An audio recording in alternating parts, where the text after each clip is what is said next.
ครับพ่อคุณเอ้ยไปหาแต่ผู้สาวหลายไปหาเขาก็ก้มเกี่ยวเขาเห็นกระดาษเขามือนี้กระดาษไปละเงินเจ้าได้ไอ้สีนี้แล้วมาที่หาผู้สาวเนี่ยผู้สาวเจ้าว่าไปหายังไงเขาเกี่ยวเขาก้มหน้าก้มตานะหันดากไม่ให้เบิ่งยังไงหรอกวะเห็นกระดาษเขาดิยังมักไหลมักดากยังมาไอ้สีนี้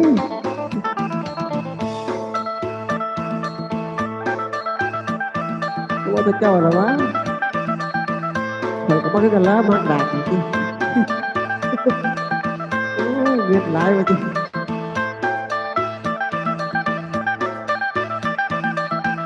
ก็เห็นหน้าเนาะเจ้าคือเห็นโอ้เห็นเรามาทำกันอยู่เขาเจียวเขาเนาะก้มหน้าก้มตาเห็นกระดาษเขาเนาะเห็นหน้าก็เจียว